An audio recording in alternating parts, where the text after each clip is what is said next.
Assalamualaikum warahmatullahi wabarakatuh. Perkenalkan, saya Nani Mutahharoh, calon guru penggerak Angkatan 7 kelas 213 Kabupaten Tulungagung. Pengajar praktek Bapak Sunarto Sarjana Pendidikan dan fasilitator Ibu RR Sri Wahyudianingsih. Dalam kesempatan ini, saya akan memaparkan koneksi antar materi modul 2.3, yakni coaching untuk supervisi akademik.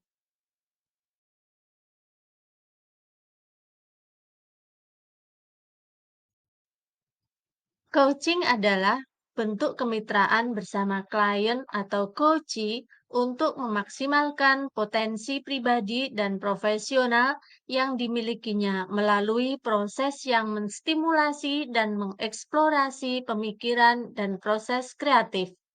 Coaching lebih kepada membantu seseorang untuk belajar atau menuntun daripada mengajarinya. Dalam konteks pendidikan, coaching menjadi salah satu proses menuntun belajar murid untuk mencapai kekuatan kodratnya.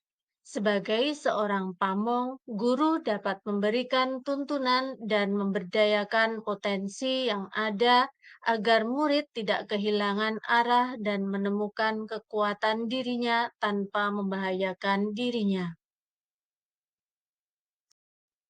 Untuk dapat membantu rekan sejawat kita untuk mengembangkan kompetensi dirinya, kita perlu memiliki paradigma berpikir coaching, yaitu satu, fokus pada coaching yang akan dikembangkan, dua, bersikap terbuka dan ingin tahu, tiga, memiliki kesadaran diri yang kuat, empat, mampu melihat peluang baru dan masa depan.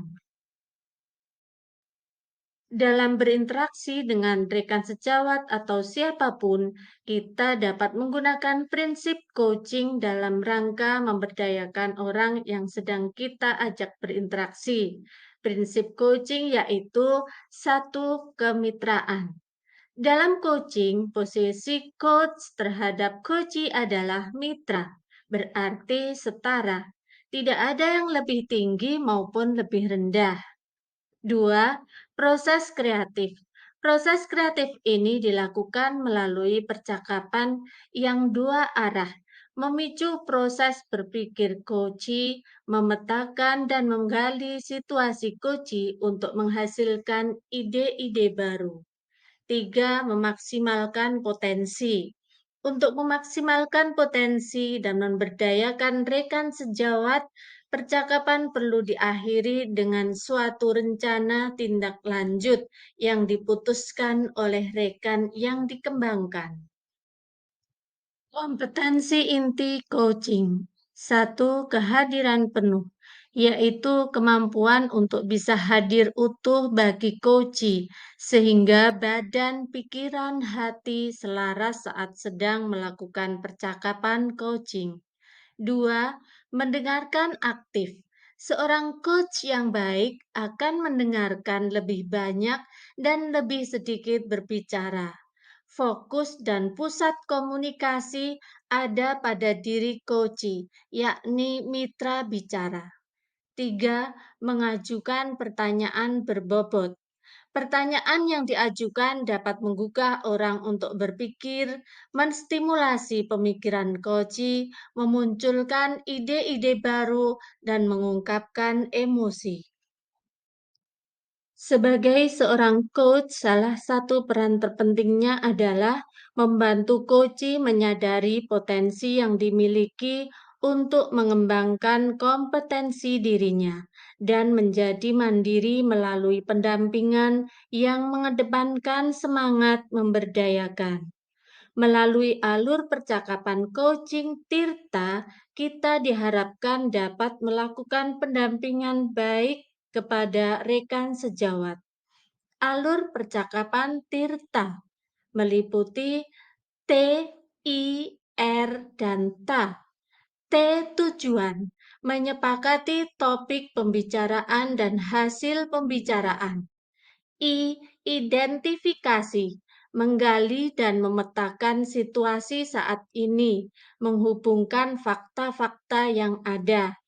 R. Rencana aksi, pengembangan ide atau alternatif solusi untuk rencana yang akan dibuat. Dan T. Tanggung jawab, membuat komitmen atas hasil yang dicapai dan untuk langkah selanjutnya. Supervisi akademik dengan paradigma berpikir coaching.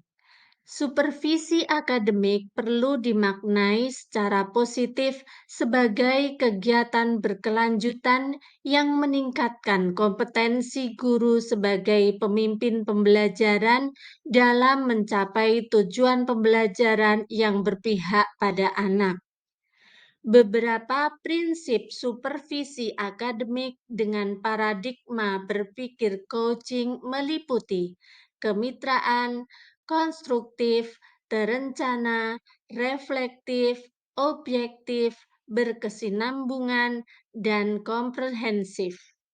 Siklus dalam supervisi klinis pada umumnya meliputi 3 tahap, yaitu pra-observasi, observasi, pasca-observasi.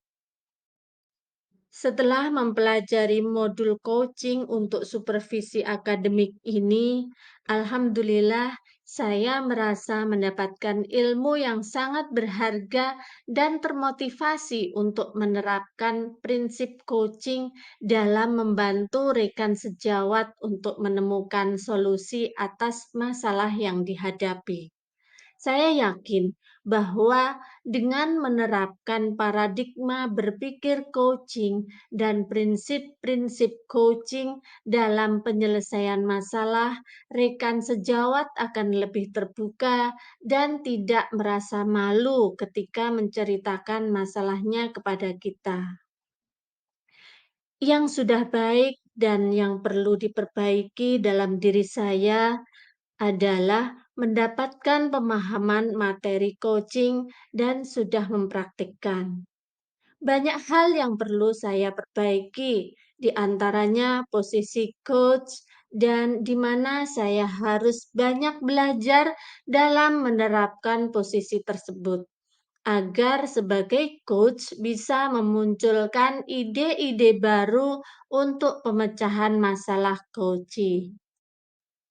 Refleksi terkait pengalaman belajar terhadap kompetensi dan kematangan diri pribadi, menambah dan mengoptimalkan kekuatan diri sebagai seorang pendidik dan juga orang tua yang dapat menjadi seorang coach bagi orang-orang di sekitarnya untuk mampu memberdayakan dan mengembangkan kompetensi yang mereka miliki.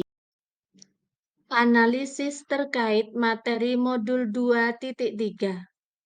Seberapa penting penerapan coaching dalam supervisi akademik?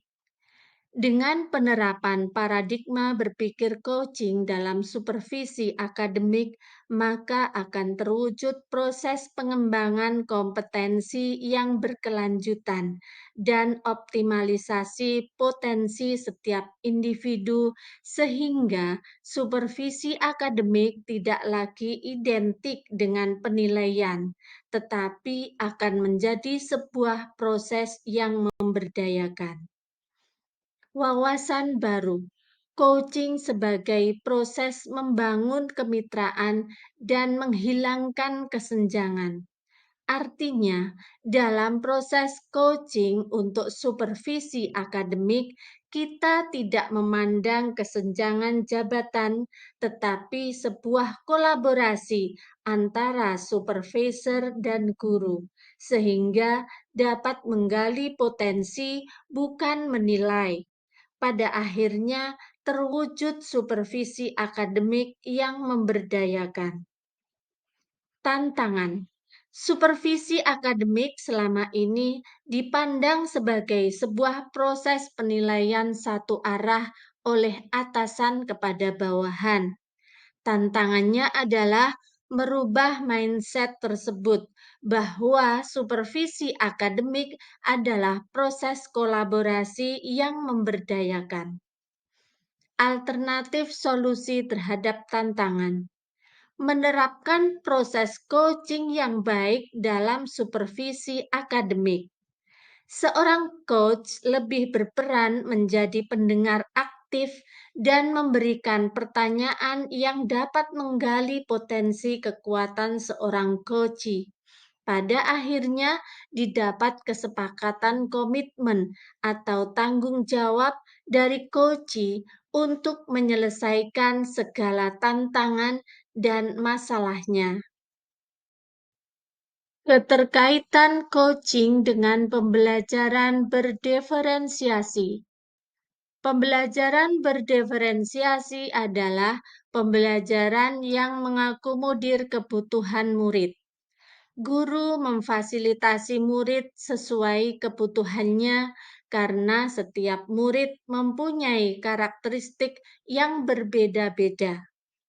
Dalam kaitan untuk mencari tahu tentang kekuatan dan potensi yang dimiliki oleh murid, maka sudah seharusnya seorang guru memiliki cara dan metode untuk dapat mengeksplor kemampuan diri murid dalam kaitannya menyelesaikan masalah pembelajaran yang dihadapinya, agar dapat menggali potensi dan menemukan solusi dari permasalahan yang dihadapi oleh murid. Seorang guru akan menerapkan coaching dengan menetapkan tujuan terlebih dahulu, mengidentifikasi masalah dengan mengajukan pertanyaan berbobot yang akan menggali kekuatan murid, sehingga murid tersebut mampu membuat rencana aksi dan dapat memberdayakan kekuatan yang dimiliki sampai akhirnya mampu membuat komitmen yang bertanggung jawab. Keterkaitan coaching dengan pembelajaran sosial emosional. PSE adalah hal yang sangat penting. Pembelajaran ini berisi keterampilan yang dibutuhkan anak untuk bertahan dalam masalah sekaligus memiliki kemampuan memecahkannya. PSE juga mengajarkan mereka menjadi orang yang baik. PSE mencoba untuk memberikan keseimbangan pada individu dan mengembangkan kompetensi personal yang dibutuhkan untuk dapat menjadi sukses. Bagaimana kita sebagai pendidik dapat menggabungkan itu semua dalam pembelajaran sehingga anak dapat belajar menempatkan diri secara efektif dalam konteks lingkungan dan dunia.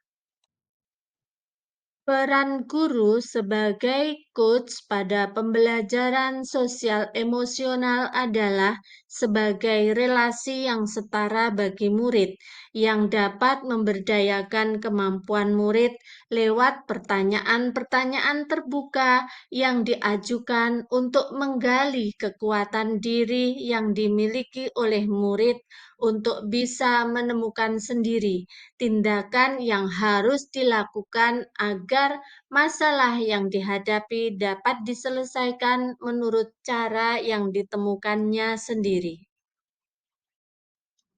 Bagaimana keterkaitan keterampilan coaching dengan pengembangan kompetensi sebagai pemimpin pembelajaran? Praktik baik coaching terhadap murid dan rekan sejawat dengan menerapkan paradigma, prinsip, dan kompetensi inti coaching dapat memaksimalkan peran sebagai pemimpin pembelajaran. Coaching menjadi salah satu proses untuk memastikan bahwa supervisi akademik yang diupayakan benar-benar fokus pada proses pembelajaran yang berpihak pada murid dan sebagai bentuk pengembangan diri.